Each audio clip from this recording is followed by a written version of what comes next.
Warning, this podcast was produced by two men who still think that swearing is both big and clever. As a result, it contains quite a lot of it.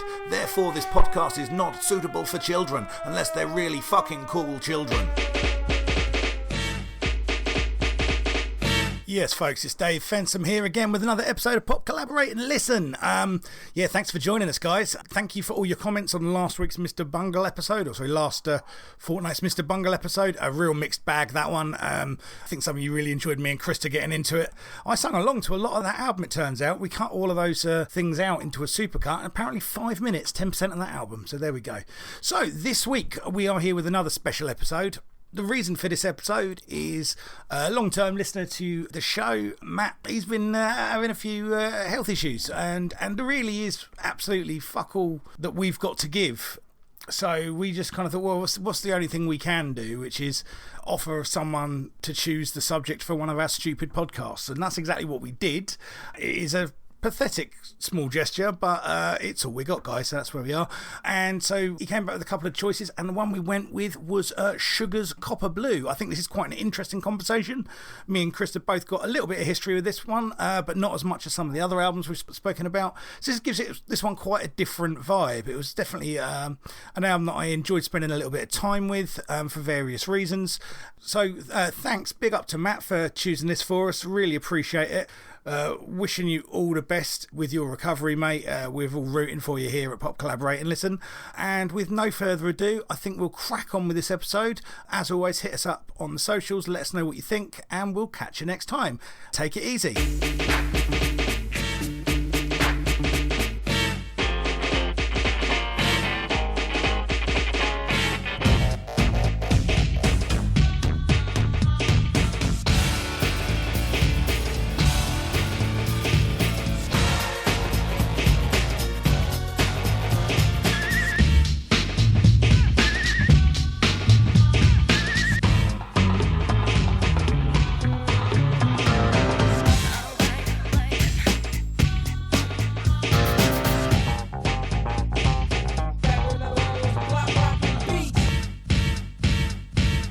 Yes, people, welcome to another episode of Pop Collaborate and Listen. As always, my name is Dave Fensom, and I'm here with Mr. Krista Greer. Well, here, socially distanced over Zoom, but hello, everyone.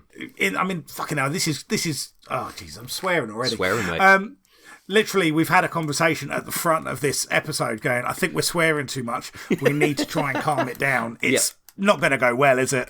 Well, maybe we should have linked ourselves up with electric charges on each other, that if I hear you swear, I'll buzz you, and vice versa. In what world do you think I would give you that power?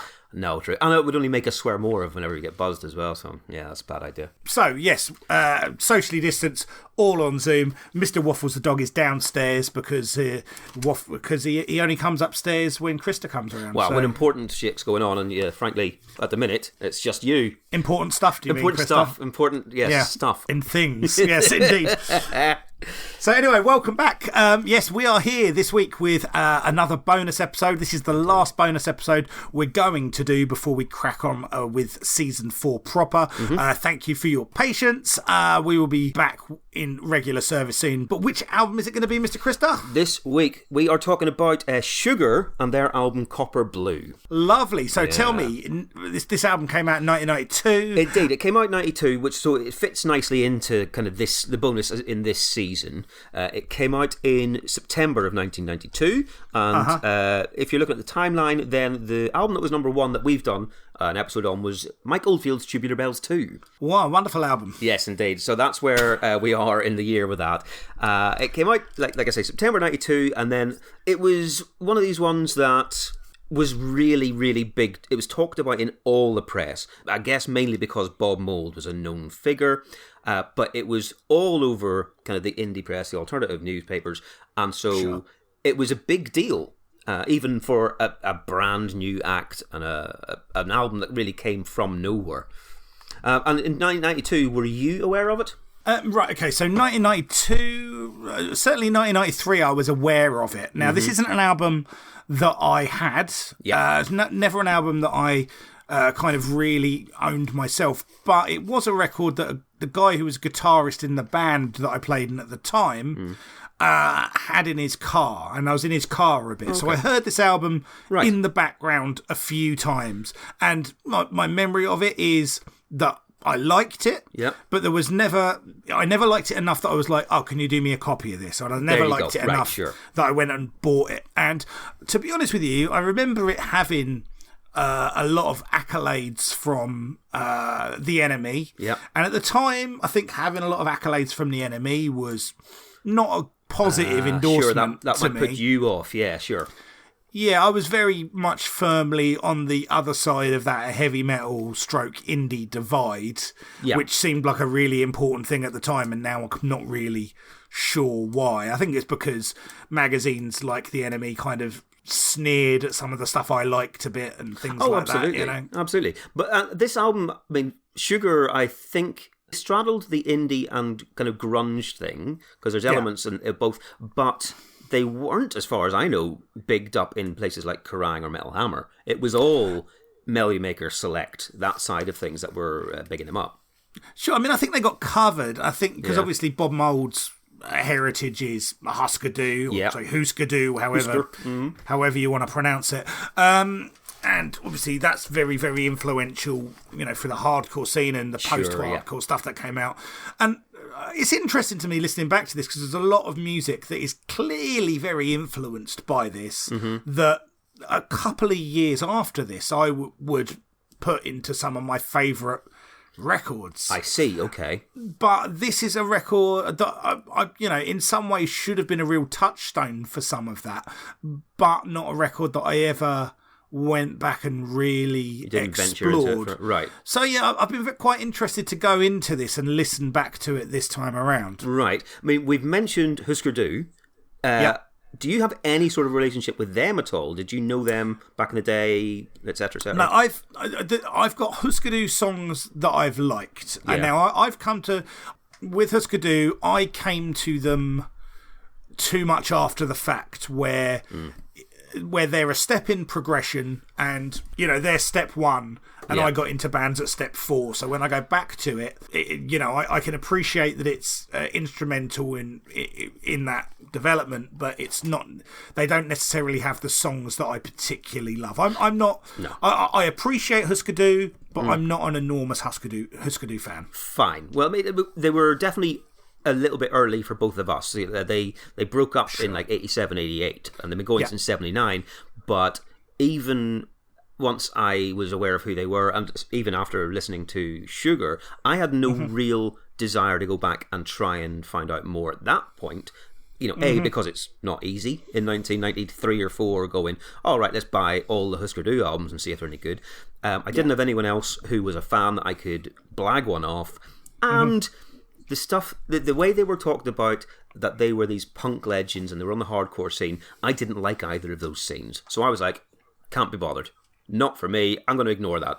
I did, and my gateway into a lot of that stuff was more down the route of Fugazi, and then coming down later the stuff that was on Revelation Records. I mean, most notably, Quicksand were the big band for me. Quicksand put their record out in first part of 93, and the other bands, Texas Is the Reason, Sensefield, a lot of that stuff that became the core of what would really clunkily be known as emotional hardcore, and then emo core, and then which by the time you get to the early 2000s has been the base route of emo, which was fucking shit. That's a real kind of thin end of a strand that you've just got to, isn't it? Yeah, of course, but there's threads of all of that, and there's threads of that exist through this record. Oh, right, yeah. And it's, obviously, we're in 1992. I think there's stuff I've had to kind of reference in my own mind when listening to this record to try and get my head around where we are in certain chronologies, Okay, yeah. In terms of, obviously, we're 1992, I think Green Day have released 2 records at this point. They've definitely released that first EP. I don't know if they've done an actual full album at this point. No, I think they have. I think they've got 2 records pre Dookie, and Dookie's 93, isn't it? Dookie was 94, I think. Oh, was it but really? It was okay, maybe it was. Right. But no, they've definitely... we've covered them in the 1992 rundowns at some point because this was their first thing that we've seen. But I'm not sure if it was a mini-album or something like that. Sure, but I think my takeaway from that is we are pre-pop-punk explosion. Yes, I would agree with that. I mean, obviously, pop-punk existed in the 70s and 80s. Oh, God, yeah. To a degree, but we're, that kind of SoCal pop-punk and ska-punk, we're still a little way away from that when this record comes out. Well, we're still a way away from it being the mainstream surge that it got to with the Green Day stuff and Offspring, etc. The time it got into charts, there would have been stuff bubbling under, of course, but no, it was nowhere near the top of the pile at that point. So yeah, I mean, these are just some of the things that I've kind of tried to think about and reference myself beforehand. But yeah, so this album, you had it? How much were you into it? I'm trying to remember back right now. I'm not 100% sure because the first single off it was Changes, and I can't remember if I heard that straight away. I suspect I probably did because in my head I remember having it at one point. And I looked and I don't anymore. The second single was A Good Idea, and I really remember that because that was kind of the indie dance floor hit, and so I remember that strongly. And I think probably at that point I got a copy of Somebody, and would have had the whole album at that point. I never really dug too deep into it. I never played it over and over and over in a way that I did with other albums of that period, and so going back to it now, I was finding stuff that I didn't even remember or remembered very vaguely. I remember liking the band, and whenever we talked about our best of 92, I had this in my long list because I remembered really liking it, but I didn't go back and revisit it for that because it wasn't in my short list. And so doing this, I'm like, okay, I maybe don't remember this as accurately as I thought I might have done. Yeah, I mean, I had a kind of similar experience as well. You mentioned the big indie disco hit, and obviously I was all over indie clubs at this time, and I don't remember any of these songs being played. I mean, it might be the sort of thing that it was big in the club that I went to because it's such a lottery sometimes whether you know a song because the DJ in that club was a big fan. Well, that's it, I mean, the one, I mean, it's kind of a slightly different thing now because they've become ubiquitous, but for a while, the fact that loads of people in our town liked Tool was because Nick, the DJ, got into Tool and put Prison Sex and Sober on heavy rotation. Right. And that kind of turned everyone onto that, Right, sure. Whereas you'd go to another town and people wouldn't have a clue. I remember moving to Dudley and asking for Tool and the DJ going, it's a bit dark for this kind of night, innit? I was like, was it? And then he played the fucking Little Angels or something. Spoilers. Anyway. Sure. Okay. I suspect I definitely have more of a relationship with this than you because I did have it, a copy of it and I listened to it, and I'm probably more primed to have liked this in 92 than you were. Yeah, but, if you look at the heritage of this band and you look at the things that I was listening to, you would say, you're pretty keyed up to have liked this band. Right, I guess in my head it was just always more of an indie album than anything else, and so I have it in that box. As we always do, let's begin. I say begin. We've just fucking talked about it for 20 minutes. But let's look at the album cover now. Sure. I don't know what it is. I was going to say, I don't know if I'm missing something here. All I see is a bit of abstract colour work. Is there... Yeah, I don't know. And I tried to find out what it is. I tried to Google what is the copper blue artwork because I'd never thought of it before.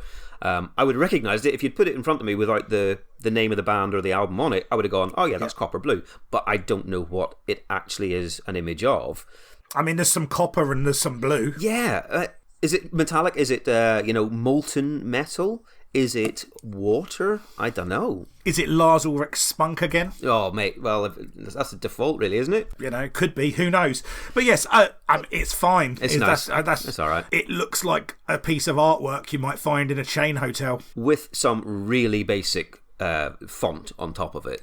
They have not spent any money on getting a designer in to make the writing interesting. They've literally just put it into Microsoft Paint and gone, well, what's a font that's easy to read? That'll do nicely. It looks like an early 90s indie album cover. That is true. It looks like it could be somebody from Ride, you know? One of those ones. Could be a Jesus Lizard cover. Could be. There you are. Okay, well, let's crack into it then, young man. Right. First track is called The Act We Act. Mm-hmm. Okay, so we've got a big, crunchy riff. Yeah. Nice tone to it. Yeah, it's building. Big guitar.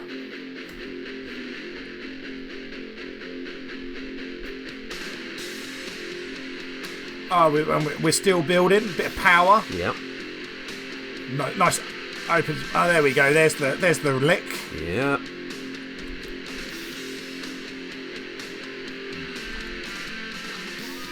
I mean, we are immediately introduced to how this album is going to sound. That big wash of guitar. Mm-hmm. Bob Mould's very nasal, high-pitched voice.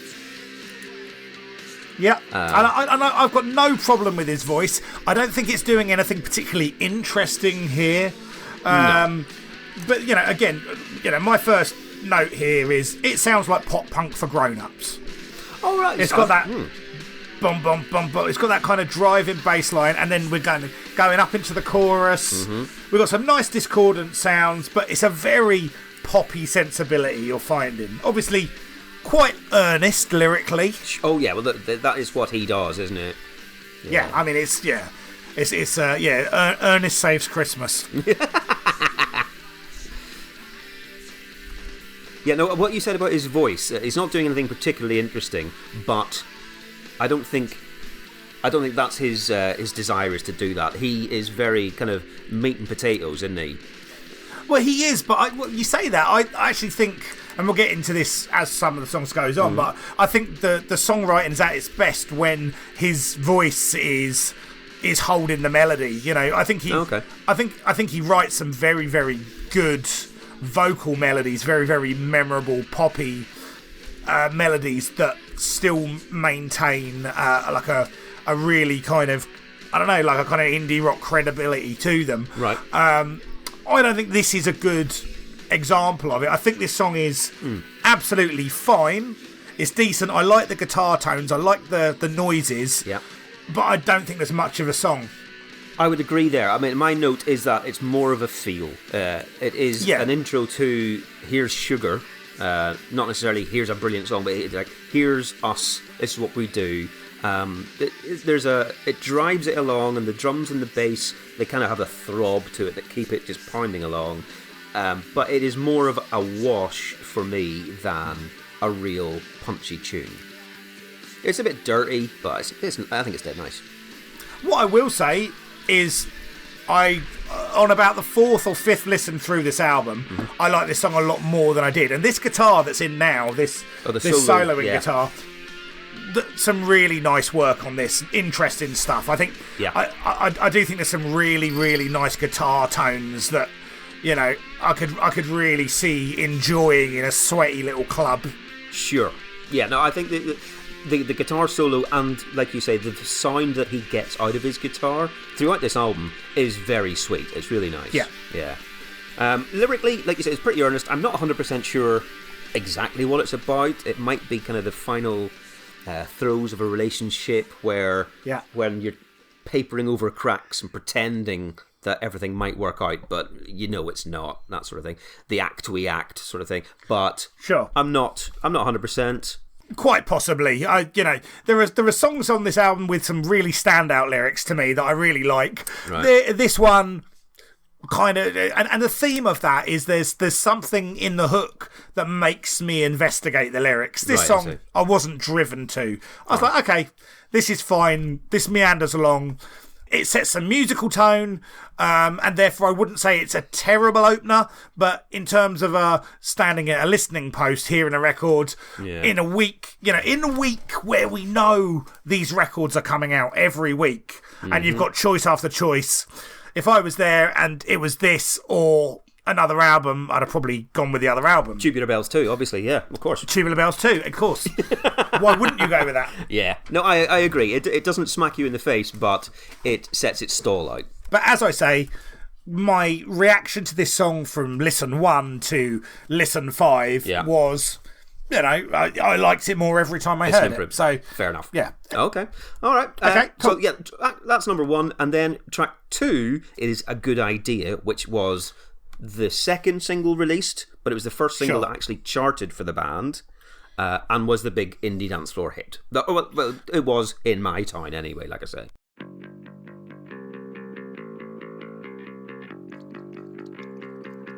And as everyone said at the time, well, this is just Debaser. Yeah, sounds exactly like the... Yeah, my main note is, sounds like the Pixies. Yeah, indeed. And I've read interviews with Bob Mould. Sometimes he says, oh, it was a subconscious homage. But sometimes he's saying, well, you know, we used to have the Pixies would support us and Husker Du, and then when I went solo, I supported the Pixies, and this is it all coming round again. He's almost deliberately doing it. Either way, it is an absolute rip-off of the bass line, but it's still a good tune in its own right as well, I think. Yeah, I think so. I mean, you know, I've got very few notes on this one, really. Kind of, I really like that good idea hook. That's a good idea. That's very satisfying. That's immediately in my head. That's in my head for the next days. It does what you want it to do. What a good indie pop hit should do. Yep. And there's that really lovely kind of stop-starty bit about two-thirds of the way through. That was always great fun on the dance floor, because obviously when you know it and you know what's happening, everyone is in sync, and they're like dun dun dun dun dun dun dun dun dun dun dun bam bum bum. It's brilliant. But that works really well. Again, I like this one. I'm almost surprised it was the single, because this doesn't give me like the kind of the hairs on the back of it. It doesn't give me the kind of the instantly I've got to hear this again kind of single vibes that I would expect to. I'd expect to have from an album as loved as this is. Again, it's a decent song for me, and when I hear this, I'm like, I think I can see why I wasn't inspired to be. Oh, I have to have this album. So I'm like, okay, maybe I made the right choice at the time. Is where I'm thinking with this first couple of tracks. Oh, right. See, I'm really into this one. And part of that is going to be because I was such a big fan of this one at the time, and I have such fond memories of it, etc. But I get a lot out of this one. I mean, I've got no nostalgia for it, which is a thing. One thing I do agree with you is that it's a strange one to be a single because of the lyrical content, because it's a song about drowning a woman in a river, which is not the sort of thing that's going to get any radio airplay, but maybe that's not what they were going for. Not in 2021, it's not. Fuck me. I'm saying, Jesus Christ, yeah. I mean, it was quite popular in the mid-90s. Hobbies. What was that Richard Marx song about a woman killing a... Did he kill a woman, or did he just know a woman would die? Hazard, wasn't it? Hazard. Yeah, that was about dead women as well. Yeah, it's very popular. Yeah, there's a lot of that. I mean, to be fair, Nick Cave had a pretty successful album. That's a career, some might say. The other thing about this, and even though it was a single, I had a look to see what the video was like, because I couldn't remember the video, and I can't find a video for it. I don't think they made a video for this, even though it was a single. So I wonder if it's the sort of thing where Creation Records, who released it in the UK, decided that they were going to release that as a single, but Rykodisc, who were the American ones, went, well, you do what you want, but we're not funding anything. I wonder if it's something like that.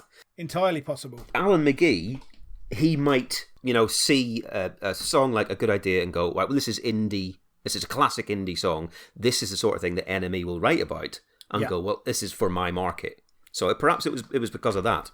It only got to number 65 as well. So it was a single, and it did get played in my indie club, and I played it on my little radio show that we had in Belfast at that time.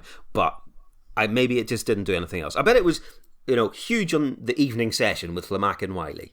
Sure. And no one else gave a shit. Yeah, well, that sounds about right. There'd have probably been a table of annoying twats singing it at the Cock in Luton. Right, that's not swearing, by the way. That's the name of a pub. So indeed, doing all right. Okay, well, let's go to track 3 then, which is called Changes. This is also a single, right? It was the very first single, and it didn't even chart over here at all. But it was the first taster of the album released to the public. So yeah, it was the first one. Okay, so this is immediately much brighter, isn't it? That's definitely the word. It's bright and shinier. Yeah, this is bright, kind of crunchy. Yeah. He's been wronged in love. My path with this song has been, this is fine. It sounds like a lot of other songs to me. Yeah. On reflection, I don't think this is anything brilliant. I think it's perfectly nice. Yeah, I mean, I'll caveat that though and say I liked it, didn't love it, and then it kind of gets to the guitar solo and breakdown, like towards the back end of the song, and I think all of that is really lovely. Okay, right. I mean, this is a 5-minute long song as well. Yeah, and it's kind of a song of two parts for me. I think. I see. I think I'd have had a shorter song and got to the good bit quicker. Fair enough. Okay. Which is a strange comment from a man who spent all last week defending that Mr. Bungle record. Yeah, quite 10-minute long songs. It sounds just a little bit twee to me, and I'm a man who can deal with a twee indie song, but this doesn't have enough of a really catchy hook for me to get away with the rest of it. Yeah, too much pop, not enough power. Maybe so. Maybe so. I mean? Yeah. I would skip this, I reckon, next time if I was putting it on. I would go, whatever. Sure. I mean, I must admit, I'm at this point, 3 tracks in, I'm going, this is okay. This is, I guess, like I say, I'm saying, maybe either I missed the moment for it, or I didn't miss that much. That's kind of where I'm at the minute with it. Fine. Which is disappointing for me. That's not where I wanted to be with it. This, got Album of the Year in some of the music press, even though it wasn't ones that you liked or would have read at the time. And so, fair enough, you're not hearing why that is at this point. That's right, But I'll still got an open mind. We'll see where we go. Right, fine. One thing we do have in this song is that at the end of it, like you say, there's lots of different stuff going on. It goes into a sort of a, not a feedbacky breakdown, but it goes into a bit of sonic bizarreness, which leads into the next track. Because one thing that I do remember about Sugar is whenever I saw them live in 1993, I saw them in Dublin on a one-day festival headlined by Faith No More with Sonic Youth, Belly, and the Disposable Heroes of Hypocrisy playing as well. That's a very 1992 lineup. That was brilliant. Absolutely fantastic. And 2 things I remember about Sugar's set. One, that it was really loud. They turned everything up to 50 and didn't give a shit, and they just bam bam pound you with it. But also, they didn't break between songs at all. They did that thing that some bands do, and I'm not a big fan of, where they go, dun dun dun dun, a boom boom boom, straight into the next one. I like a bit of banter. I do. I'm a big fan of, thanks for coming along, hope you like this one, here's such and such. I think some bands go too far with it, the Foo Fighters, but every time I've seen the Pixies, it's been like that. It's like nothing. Black Francis doesn't speak to the crowd at all. And I remember that with Sugar, that Bob Mould, he didn't even look up really. He just got on with shit and played it. But that's sometimes in the album you can hear that that's what they're doing. They're just going straight from one to the other. There's not a pause between. It's just noise, noise, noise, noise, noise, and then new song. And this is what happens with this one. The music speak for itself, man. They certainly do. They certainly do. But yeah, the track 4, it follows directly on from the end of track 3. Sure. Track 4 is Helpless, which was a single, but only in the US and Australia. It wasn't a single in the UK. And now straight away, that's the best riff I've heard of this album so far. Absolutely brilliant. Yeah. Really fucking big, lovely riff. Yeah, and instant. Like, that's the one I will go away remembering after this is finished, I'm sure. And here we go. This is, look, you've got that riff, but you've got this vocal melody. Yep. This holding the song together. It just fucking stands out immediately from everything else we've heard. Totally. Obviously, we're into some pretty verse chorus songwriting here. That's it's very straight ahead in that regard. But there's a fucking lightness of touch to this song that just makes it feel. This very much feels like that kind of. I was talking about that proto-emotional hardcore. Okay, sure, yeah. That sound. This sounds like the roots of stuff that I would spend an awful lot of the 90s fucking just bumming to death. Right, yeah. Now, this is an absolute bolt from the blue for me. This is a break in the cloud. It shines down on me. I think this is gorgeous. Yes, same as that. Straight away, I'm like, oh, hang on a minute. I'm immediately interested in this record again. The ascending guitar line intro, doom, doom, doom, along with Bob Mould doing a kind of descending vocal. Yep. And then this bit. I mean, we've gone almost 5 verses before we get to this chorus bit. That holds it, like you say, it goes over the top of it with the guitar playing underneath. Beautifully done. Yeah. I think this is just a perfect song. Yeah, brilliant. This song's like immediately going on a couple of different playlists. Yeah. Straight up love this song. You can hear him in his singing as well. There's a catharsis. It's like it's melancholy and it's plaintive, but it's also cathartic and a shout to the gods. He's really going for it. And I'm absolutely gutted that this one's only 3 minutes long. Yeah, same as that. This is over like that for me. But it's part of why it's so good. It's like, brilliant, yeah, brilliant. I really love this one. I'm glad we're synced up on that. This is the one that they played on the No Nirvana episode as well, that late show special. And I remember watching that, and I loved their performance of it. But if you watch it, you see just how fucking bog standard a playing band they are. They stand. He sings, he plays his guitar. The drummer doesn't look up. The drummer has his head down, and it's just...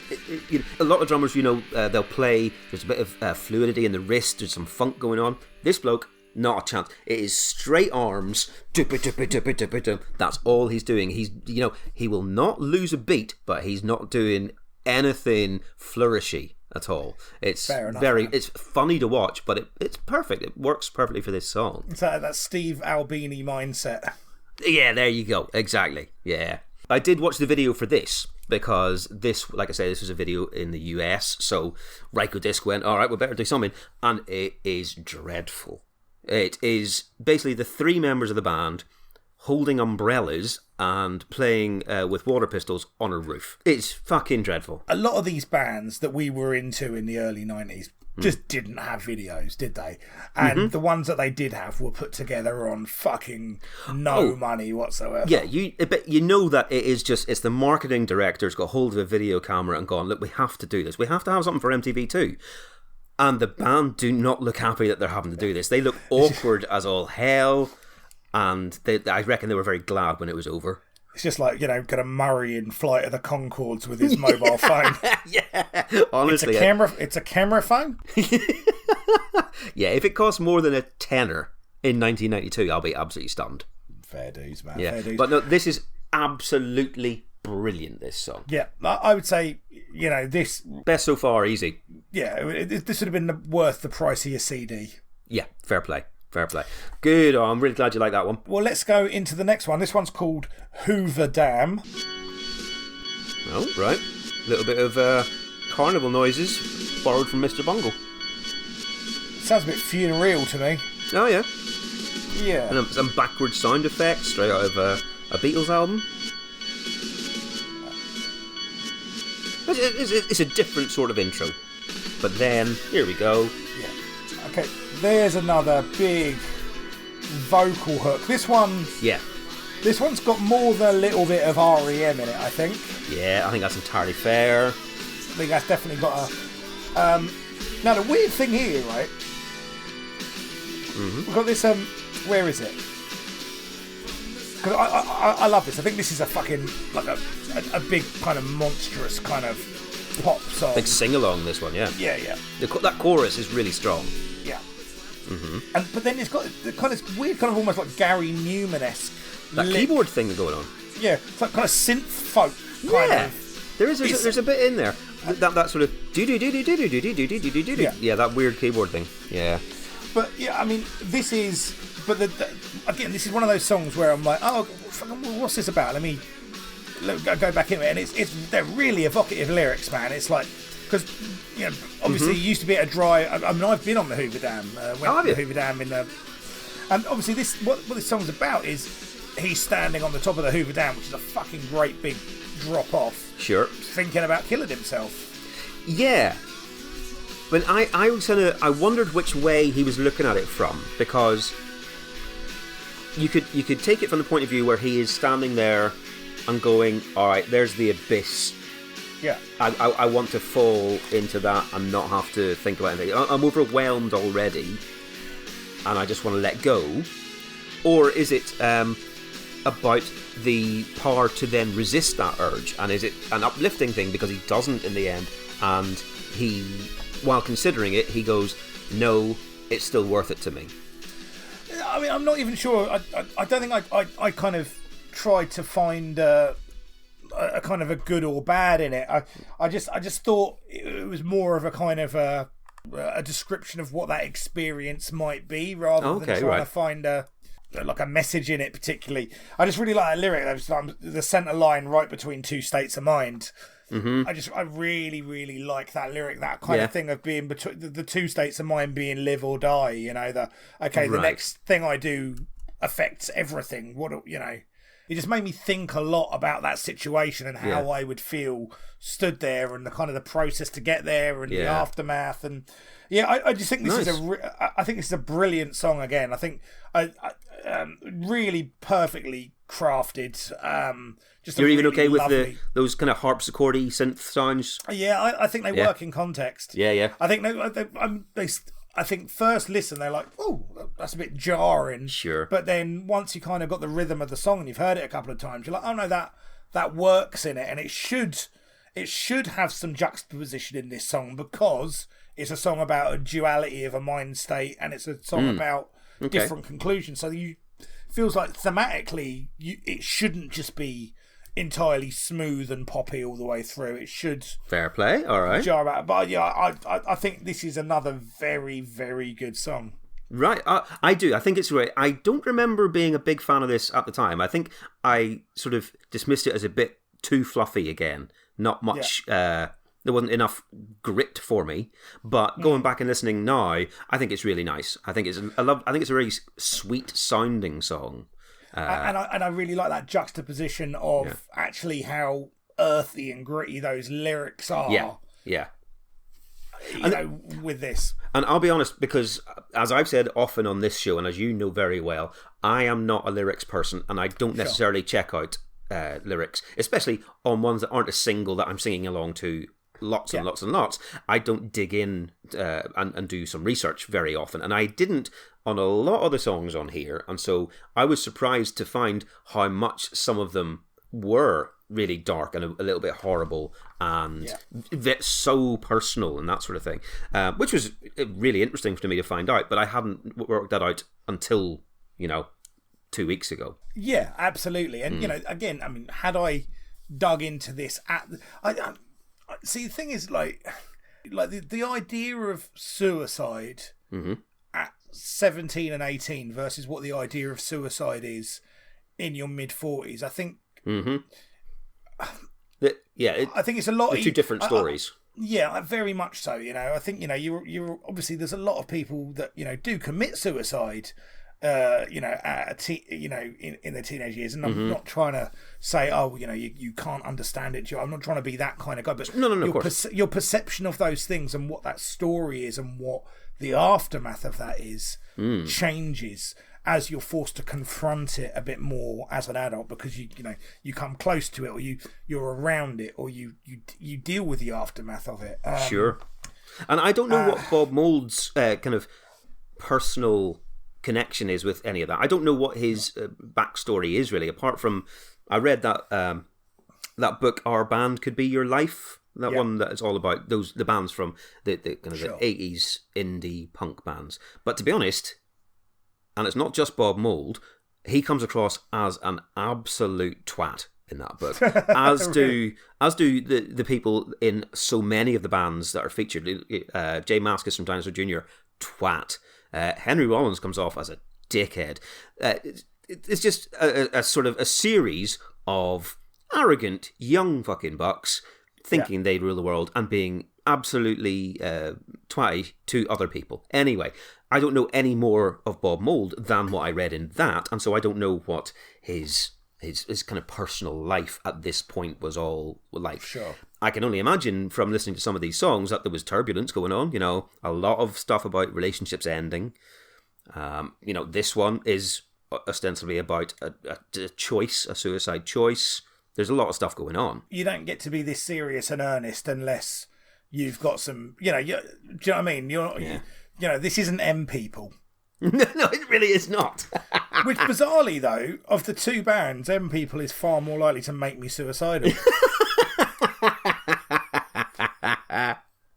I'll tell you, just in terms of kind of emotional heft, there was an album released in, I think, 1993, and it was called No Alternative. And it was released by the Red Hot and Blue people. Do you remember that coming out? Loads of different. It had, for example, an unreleased Nirvana song on there, Sappy, which is brilliant. It had a Smashing Pumpkins song on there. I think Glynis was on there, which is gorgeous. All kind of exclusive songs for that. And Bob Mould gave them one called Can't Fight It, which is him solo, but with backing as well. It's not a Sugar song, but it is beautiful. It's absolutely gorgeous, and it is about the end of a relationship and how painful it is. But he can't fight it, and so there's nothing he can do, and he just has to let it happen. But he's broken about it. So this period in his life, does seem to be a lot of stuff going on. Fair enough. Yeah. Oh well, I'm glad you like that one as well, because I ended up liking it more than I remember from before. Yeah, no, I've very, very, very much liked it, mate. Very much liked it. Wicked. Cool. Right, so that's 5 of the 10 songs, halfway through this one. And I know that you put a little tweet out going, what does anyone else think of this band, or this album rather? What did we have back on that one? Well, we had a few responses. So first of all, shout out to Indie Over 40 who retweeted us, and any of their followers that are listening to us. Yeah, that was really cool. Thanks to that guy for doing that, and welcome everyone. Yeah, welcome along. What do we get here? Long-time listener, Phil Guthrie, love the singles, never bothered with the album, will probably be inspired to have a listen to the back of this episode. I reckon so. Phil was at school with me, and he would have been in the same clubs as I was going to, so we would have had the same exposure to the singles. He put there as well, sorry this doesn't provide any tront for you. Fuck you, it does. Yeah, true. I don't think we've got any kind of quality control here, mate. Yeah. Mike Collins, big up Mike. Flawless record. That voice, that guitar sound, and those songs, perfection. Fair play. All right. Fair enough, he's mate, a big fan. Barbecue Bob's, a pure power pop album. Sonic Blast. Perhaps the last great heavy album before the Britpop takeover. Oh, there's a bold statement. That is a bold statement. One that I will disagree with, but last couple of songs, very much enjoying. Yep. Kenny McLeod, that's Still Honest. Great album, great gig, but I am convinced it is the cause of my tinnitus, which is right. Well, he had the same. With what you're saying. Same experience. I wonder where he saw them, because if he saw them in a club, I absolutely pity his ears. I saw them in a field and I remember them being really loud. But, especially the sort of level clubs they must have been playing then. They weren't doing Brixton. They were probably playing, maybe not the 100 Club, but god damn, that would have been an experience.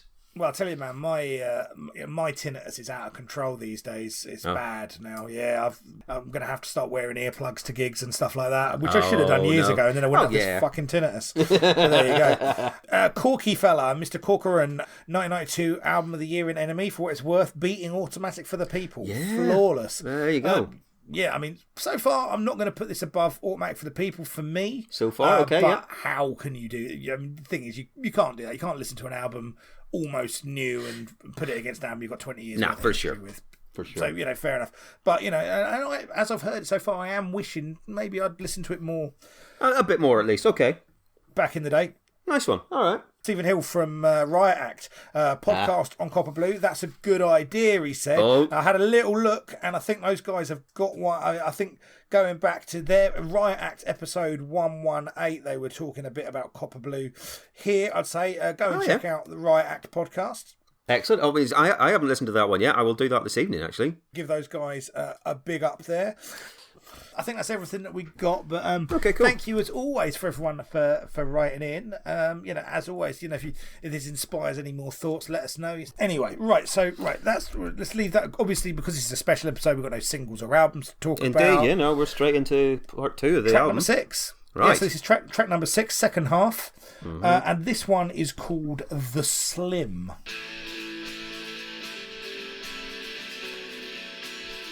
Oh, that's a nice slinky riff. It's lovely, isn't it? Yeah. Yeah. Again, dark and brooding, rather than some of the shinier stuff we've seen. And I like them, I think, best in this mode so far. Yeah. Yeah. No, this is lovely. It sounds really nice. It sounds warm, but it does sound hard and nasty as well. Yeah. And those drums are... Yeah. So beautifully nice and big, little keyboard in there as well. Yeah, and it's this vocal melody that's driving it again. Yes, it is. It's absolutely bullying it along. It's constant. This does very much sound like tonally. It feels very much like almost like a missing link between like alternative rock, that kind of big Pearl Jammy alternative rock that's starting to take over MTV, and a more straightforward, down to earth punk rock sound. Okay, I honestly don't hear a lot of punk rock in this album. I hear loads of punk rock in this album. One thing I do hear, and I hear it in this, is I hear quite a bit of shoegazy stuff like Ride, Swerve Driver, just because there's this big, expansive guitar underneath a lot of stuff. Well, I think what's interesting as well is if you look at shoegaze and then you look at like a lot of instrumental post-hardcore, there's a lot of crossover. Sure, okay. There, you can't. If you look at Slow Dive and Slint, and you look at and you look at Mogwai, for example, which maybe not the best example, but there's enough things that you can draw comparisons to. Oh, definitely. Definitely. And obviously, this is Bob Mould's post-hardcore album. Yes. Yes, it is. For me, I love this. I mean, I've written swimmy guitar actually. Okay, which is, nice. Yeah. Which is a very shoegazy kind of thing. Yes, it is. I think the most thing for me is Bob Mould sounds like a fucking grown-up. Right. Like there's an authority in his voice. And I'm finding as this is going, it's getting more compelling as each song goes on. Mm-hmm. Now, I mean, obviously, I've done a little bit of reading around the lyrics this one, and this one it's written from the perspective of someone that's lost someone to HIV. Absolutely. I'm not sure if I'd have pulled that out on my own without having read that, but once you do, and you go, oh yeah, of course, this all kind of it links to that. Sense. Oh, totally. Yeah. Yeah, no, I'm the same. Like I just said, I don't do lyrics very well, and so I would have been more into just the sound of this at the time. Yeah. Reading the lyrics and reading the backstory. The Slim, as this is called, was slang term before AIDS was even a term. It was called the Slim, and this is about losing a partner to the disease, and he is fucking furious on this song. This is anger and pain. It's relentless. It doesn't stop. The way he's singing is dun dun dun dun, just pushing dun dun dun dun dun dun dun dun. And by the time that he gets to verse 3 on this, you can almost hear him be out of breath because he is putting so much into it. I think it's an incredible vocal performance on this song. This is another brilliant song, right? I mean, I'm gonna, I'll go out on a limb and say it. Yeah. This is as good, a run of 3 songs as you're going to find on any record. Okay, nice, yeah, lovely. From being pretty nonplussed by the first 3 songs, it hasn't just gone, gradual increment. It's gone from to fucking hell. These are these are excellent songs, I think. I think this is wonderful. This one, this because I didn't know that much about it, I enjoyed it 20 years ago, or 30 years ago rather. I now think this is just fantastic. Because I understand why he's so angry on this one. There's a line. I wrote a line is a few lines. I with your breath on my pillow, and I with the memory. I get to wait it out, never put it away. When you left with your death, I felt empty when I look back. On my pillow, what you used to say, I'm left behind. You know, there is just bereftness. There's the anger that it happened, and there's the chasm within of what you're left with afterwards. It's got that little hook into me at the minute where I'm listening to that again now, and I'm like, yeah, I kind of want to listen to that again. I know I'm going to listen. Yeah. I know I'm going to listen to this song a lot of times over the next few weeks. Lovely. And it's going to become. And I think this will probably go from a song that I really like and appreciate to being a song that I really fucking love. Yeah, you know, like that fine. I don't know. You can never predict these things, but it's got that itch of it at the moment, I feel like it's nice. You know, it's going to find its way into the pantheon. You know, it's only just kind of occurred to me, but this reminds me of a couple of the songs on that Cure album that you ended up loving. Yeah, again, probably still just love. Because of the massive guitar and the dark and somber mood on it. It sort of reminds me a little bit of that. Yeah, man, I'm a sucker for that shit. Do you know what I mean? You know, give me some dark imagery. Give me a fucking wall of noise and an impassioned man telling me about his feelings. And you're in. Yeah, mate, just slide it up me. It's fine. Little bit of a stiffy. Yeah. One thing I did read about kind of the making of this album was that so Husker Du, they broke up in either 87 or 88, I can't remember. Bob Mould then did 2 solo albums, which did not do very well. And the second one, apparently, in the liner notes for the reissue on Sugar's Copper Blue, Alan McGee of Creation Records, when he was writing the story, he said, oh yeah, that second album, the second solo album Bob Mould did, that sold 6,000 copies. Right? So he was not doing well. He was not finding any mojo or whatever. But then he came over to the UK and was doing some shows for Alan McGee with a kind of a view to getting signed for Sugar. And one of the people at Creation was driving him home from a gig, and he said, oh, listen to this band that we've got and put on My Bloody Valentine's Loveless. Yeah. And apparently, and Bob Mould has said in a couple of different interviews, said, floored me. I couldn't believe what I was hearing. It changed what I wanted to do and what I thought you could do. Mm-hmm. And with songs like this, with the Slim, I can see that influence. It is that blanket wall of noise, turn everything up, be dark and horrifying and intimidating and all that sort of stuff. And I understand maybe the demos that he did might not have sounded like this, but once he was in that frame of mind and knew then what he wanted to do, that's the switch that got flipped. And I can see that. I really can. I love that, man. And there's still people out there fucking pushing that thing today in all kinds of genres. Like, have you ever seen Dragged Into Sunlight? What's that one? Basically kind of black metal noise band. Oh, I say no. And they're just fucking relentless, and it's just visceral, pummeling, just fucking pulling little notes in the base of my spine that feels dangerous and exciting. Oh, nice. Okay, love it.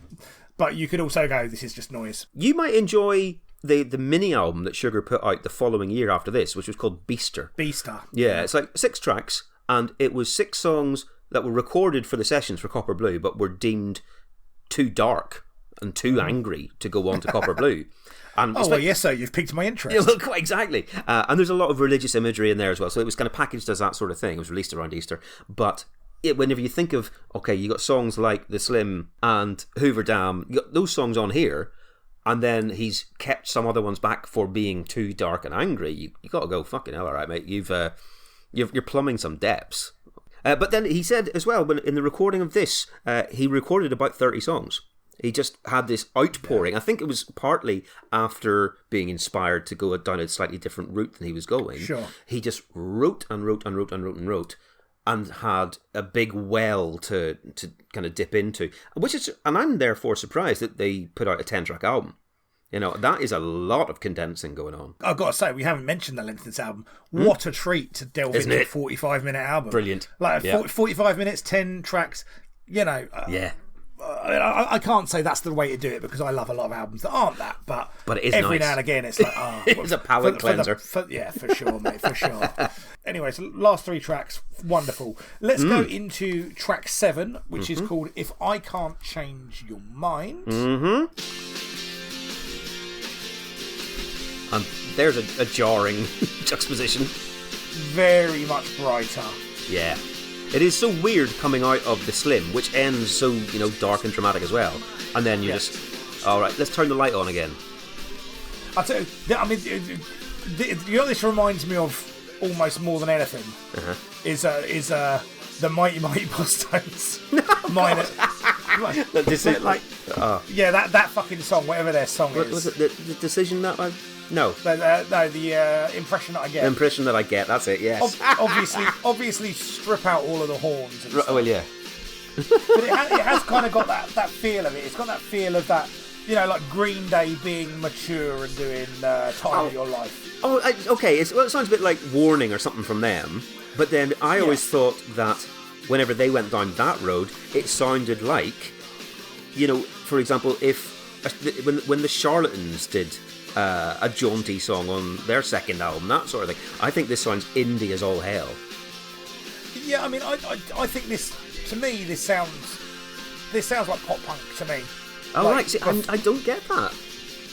It's got that bounce to it. I know, I do. I know what you mean. And if I'm trying to find it, yes, it's in there. But there wasn't an inkling of that came to my mind on any of the listens through. How weird. Fair enough, man. Yeah, I mean, certainly, a lot of the indie at this time, though, is still in that post-punk kind of... Well, there's a lot of shoegaze going on, but there's also all the baggy stuff. And this reminds me of the baggy stuff. This sounds like the Mock Turtles, Can You Dig It? Yeah, I mean, it lacks jangly. It lacks any of that kind of faux psychedelia that stuff had, though. But this sounds like the jangly side of that, yeah, to me. Yeah, I see what you're saying, and I guess it's points of reference. Yeah, true. But yeah, it's. I mean, and this was a single because this is an obvious radio-friendly song. This was the third single in the UK, and this is the only one that got top 4. This got to number 30, so the highest charting single. It's significantly slighter than the previous 3 songs. When you compare it to those, of course it is. Yes, it is. And it's and that's not a criticism, a valid criticism for a song. It doesn't speak to me as much. It seems like a slight kind of indie pop song. It is indie pop punk song. That's where I would put it. This is the shiny happy people of this album. Yeah, sure. I think it stands out. I think it's an outlier.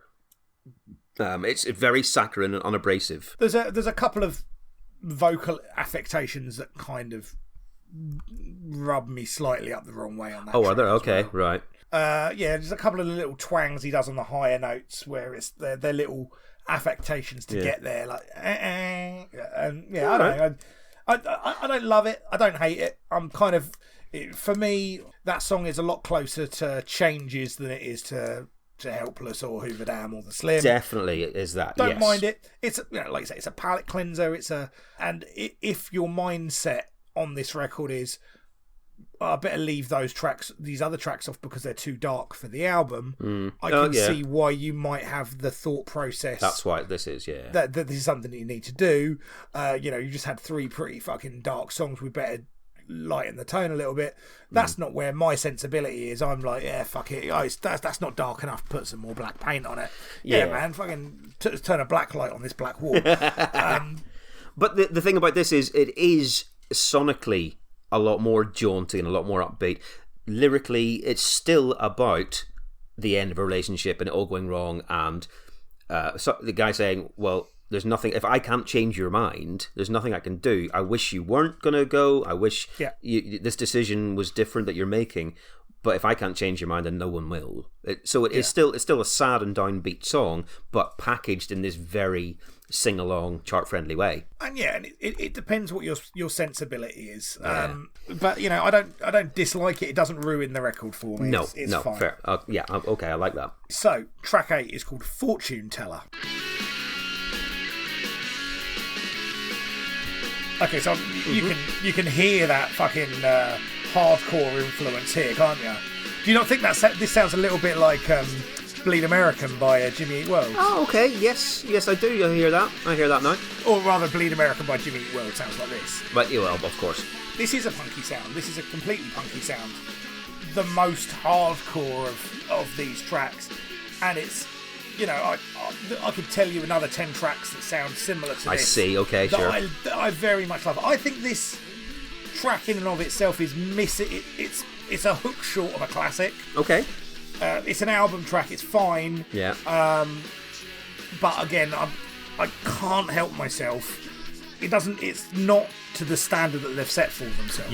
You want more of the middle bit that you were really into, and this is just not as good for you. As with a lot of album tracks, maybe this is a grower. Maybe if you've got that relationship with this record and you've listened to it for 20 years, this is the one that you go to, and you're like, actually, do you know what? This is the one that people don't love, but this is my favourite. I see. I must admit, I don't think this is amazing. I think this is an average song. I think it's perfectly okay, but I don't get much out of it. Sure. I mean, they've got enough goodwill at this point that I'm going to extend. Let them away. Yeah. Yeah, like I'm well aware that some of my favourite albums that I've gone back to because of the big songs, like I don't think Kickstand was anyone's favourite track on Super Unknown. I mean, it's not my favourite track on Super Unknown, but I fucking really love Kickstand now. Right. After a few you go to. Do you know what I mean? Sure. So I don't know. Okay. It's fine. It's not as good as the middle section, but there's some stuff in there that I can hear how the influence of a song like this rings down other things. Right. Lyrically on this one, I'm not sure entirely again what he's trying to say.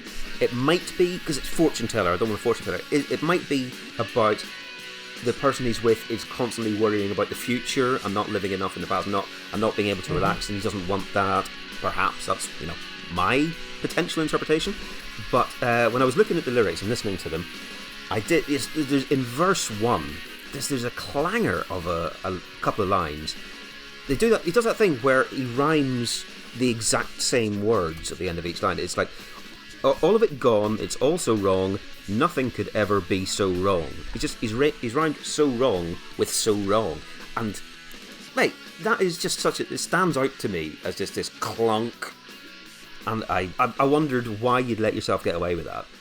Well, I think you can do that as a device, because all of it's gone, it's all so wrong, nothing could ever be so wrong. That's you're doubling down on a point. I understand where you're coming from on it. I don't know. I think you've got poetic license to do that if you're not doing it all the time. I know what you mean. Stuff like that sometimes really kind of sticks in my thread. What was the Beastie Boys? Everybody rapping like it's a commercial, acting like life is a big commercial. And obviously, we know now that was a mistake made in recording, and they just left it in. That was Mike D forgetting the words. But it jars with you. You hear it and you go, what? And the other, I was trying to think of the other famous times this has happened. The other big one is Black Sabbath. Generals gathered in their masses, just like witches at black masses.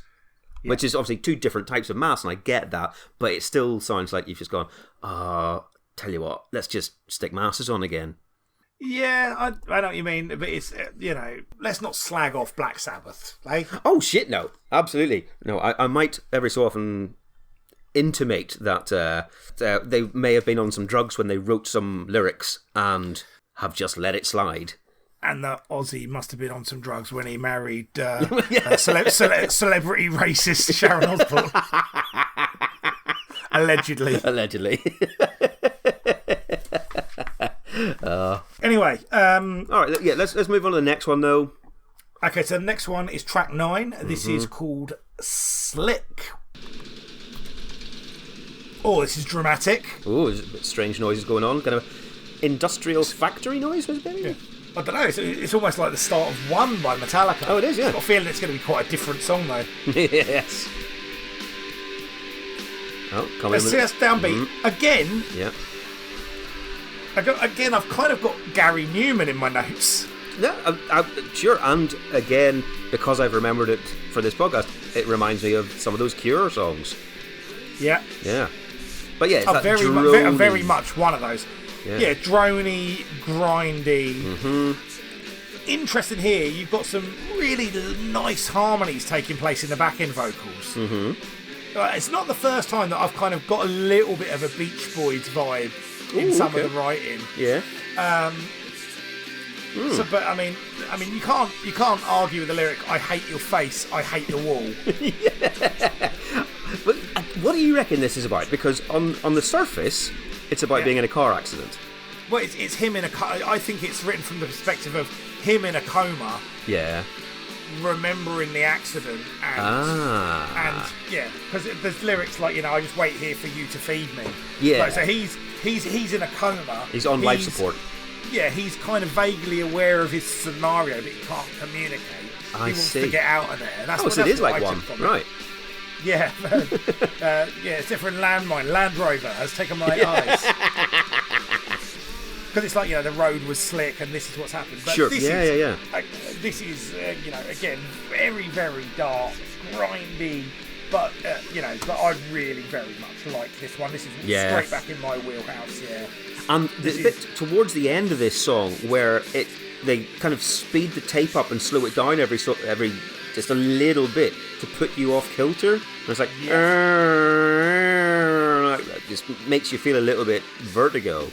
Always reminds me of that story you told me about your dad going around the Butthole Surfer's house and them having a record player rigged up to a wind vane. Yeah, on the roof that linked up to a little windmill, and so if it was windy it would play fast, and if it wasn't it would not. And that's how they listen to music. Jesus. Yeah. Brilliant. Yeah, but it's a very effective effect that they put on it that makes you maybe it's dreamlike, but whenever you said coma, it's definitely that. It's just like, there's a reality difference. There's a space between the real world and you at this point. Do you think maybe they were influenced by Axl Rose's take of coma? Who wasn't, mate? It was so far-reaching. You fucking were, mate. You loved that song. That was a good tune. That was. That would make it onto the one CD version of that album. I mean, that could be the whole one CD. It's That's about true. 12 minutes long. Okay, cool. So, but you'd like that one. I think that's lovely. I think it's really good. And this was another one that I didn't remember this at all, if I'm honest, from 1992. I don't remember this from... Yeah. Well, obviously I've listened to it since as well, but this did not enter my mind. But for some reason, on these re-listens, this stood out. I thought this was all right. I think this is great. I think this is, up there with that middle section. Brilliant. Right. Love this song. Excellent. All right, okay. And then last one then. Man on the Moon. Yes. Could you believe that they put a Man on the Moon? Mate, would you not be gutted if you had a song on your album that was released in 1992 called Man on the Moon, and you know that any conversation that anyone is having in that year about, that song Man on the Moon, it's not your one. It's just not yours. Yeah. And this was released a month before Automatic for the People as well. Gutted. Well, they had a month's worth of headway, so it's really their own fault. That's true. So it starts off, that sounds like Monster Magnet. Oh, it does. So it sounds like Monster Magnet, and then it sounds like Weezer. Oh, nice. Okay, yep. I did ask myself, cool. were Weezer Sugar fans? I bet you Rivers was a fan of Bob Mould stuff in general. Yeah. I bet he was, yeah. And so this is kind of power pop riffage, big, open, expansive. Yeah. And Bob is fucking wilding out on the guitar, man. Some really nice stuff going on with the guitar here. Yeah. Yeah, I mean, it's not Not as at this moment, dark though. and harsh as the other ones, but it's not as twee as If I Can't Change Your Mind and that sort of thing. It's a nice. It's in the middle of what the two extremes have been. It's a mid-tempo, but it powers along. To me, this is a perfectly fine way to end an album. It's not. I wrote that. It's not anything life-changing, and I don't think it's not one of the best album closers you'll ever hear, because sometimes you're left gasping for air at the end of an album. This isn't that. But this has got some really lovely little rhythmic stuff happening in the vocals, and then all of these little stop-starting guitar bits with the slides. Very, very nice indeed. And again, I think again that kind of Beach Boys sensibility takes place in some of those harmonies that are happening here. And then, you kind of get towards the end. You've got this weird little fucking Wurlitzer ending that takes place. Again, I think I'm with you. I don't think this is a world-changing song, but it's a good album closer. I think it's certainly really, really solid album closer. I do not think it's bad. I don't think there's a bad song on this album. No. It's 10 tracks, very well chosen. I don't think any of them are not good. But yeah, this is a bit more of a nothing track to me. I would probably skip this if I was, if I had to pare it down to 7 songs out of the 10, I might lose this one. No, this would make my top 7. I Okay. would say. All right. So let's surmise this record, okay? Now, going into this, is it a classic album? Obviously, for a lot of people, it is. I didn't hear that, but what I did hear was some fucking excellent stuff. Right. For me, there are 4 outstanding tracks. So 40% excellent. Yep. And 0% terrible. Yeah. And that is, if you think of all the shit that we've had to listen to for this podcast, and some of it, fair enough, you're never going to expect the Oleta Adams album to give you 40% gems, but there have been ones that we've gone, I thought this would be better, if I'm honest. Yeah. And so to come out of an album going, 40% of that was absolutely brilliant, and none of it was bad, I think that's a really good final tally. And as well, what we'll caveat with this was saying is, I've had maybe 5 listens through this album, and each time I've listened to it, the stuff that I've not liked to start with, I've liked more. It's grown a bit. Okay, cool. Yeah. So, to put myself in the position of, me in 1992, where every album would go on rotation in the car and, get listened to over and over again, I can see how this album finds its way into your ears. And if you add nostalgia into that as well, I can understand how this is like someone's fucking favourite album. I can get that. And it's not mine. No, sure. But the people who were writing in the NME and Select at that point, they were probably seeing this as the bridge between their love of Husker Du and Nirvana, for example, which was, ruling the roost around this time. This was the kind of the hidden gem that bridged the gap, and therefore they were like, this is genius because it's got this element and this element on both sides. Whereas I am not coming from a Husker Du perspective at all. I'm going, this is not as good as Nirvana, but it's still very good. But for me, this is a very, very solid record. It's a record it's not that Cure record where I was like, oh, hang on, this is a fucking classic that I've missed. All right, okay. Give me your 2 favourite tracks off this. I want to see if they're the same as my 2 favourites. Because there's two for me that easily stand out above everything else. Okay, for me, there are 4 tracks that I find it difficult to pull between. I'm gonna take a punt on yours, and I'm gonna say I reckon yours are The Helpless and The Slim. Totally right, absolutely right. Yep. Yeah, and for me, I'm probably there, but I really fucking love Hoover Dam as well. Right. Helpless is dialed in, and Hoover Dam versus The Slim. Okay. I haven't solidified that in my mind yet. I like, but no one's asking us to do this. Well, no, indeed, yeah, exactly. Because this is a bonus. None of this is going on to our ongoing playlist or anything like that. This is a bonus episode. It's totally standalone. So yeah, thanks to Matt for putting this forward as a record Yeah, and I'm really glad that we did spend some time with it. Yes. Certainly a lot more glad than some of the fucking shit we've done. Yeah, indeed. I'm a lot happier that we did this than Mr. fucking Bungle. Oh, fuck you. Mr. Bungle's a better record than this. But I will say it does make me think, fucking, did we pick the right format for this podcast? But anyway. Yeah, indeed. Knowing full well that our first one of 1993 is Little Angels. Yes. I'm sure it's a brilliant record. I'm sure it's wonderful. Anyway. Right, guys, thank you, as always, for joining us. I hope you've enjoyed this little wander through Copper indeed. Blue. We do hope to be back sooner rather than later, schedules allowing, with Little Angels. As I've said before, it's not Krista's fault. Krista's fucking ready to record this shit whenever. It's me. It's me and my new child and my dead dad. Fucking... There's the album title.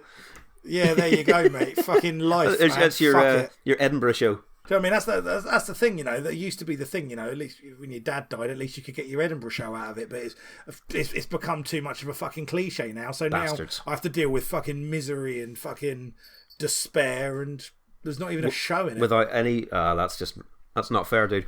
Not fair. What I will say, though, is there are very, very few shows about your Northern Irish podcast host falling down the stairs in his pub. So watch your fucking back, dickhead, is what I'm saying. Oh, God. Right. Anyway, look, mate, absolute pleasure as always. Yes. And we'll be back at some point. As soon as we possibly can. And yeah, we'll catch you soon, guys. Thank you for joining us. Cheers, everyone. Bye. Thank you for checking out this episode of Pop Collaborate and Listen. It was produced and edited by us, for which we can only apologise. We're on Twitter at PCL Podcast, on Instagram also at PCL Podcast, and Facebook.com/PCL Podcast. All of these, plus links to our various Spotify playlists, etc., are on our website, which is PCLpodcast.com. Please feel free to get in contact via any of the social media or on PCLmusicpodcast@gmail.com.